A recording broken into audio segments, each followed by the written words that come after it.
yok deyip biz olur realite. Sen benim öp adamı.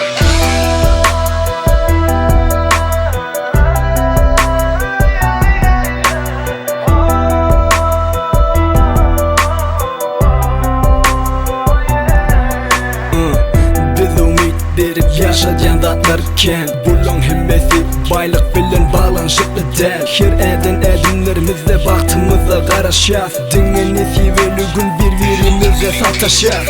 Bilen kenit gödün sana duş onundan beri. Meğer muğa sine cenler diyendirler çağı yali. Özüme de gülküş inan sana yalan mana çın. Ön köpçülükte köp görünsem inni bolum öyde çın. Men arada fikirlerini gizleme de ait. Sana sevgim art ya, yok kanagat ya.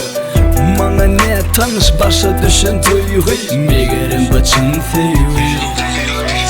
Görülmeli senin yerlerden, zorayan yerlerden. Yadadım sensiz yerlerden, gel tut elimden. Görülmeli senin yerlerden, zorayan yerlerden. Yadadım sensiz yerlerden, gel tut elimden. Bile vaktimiz vakt biraz donsadı. Yeke islegim bu fırsatlarken olsadı.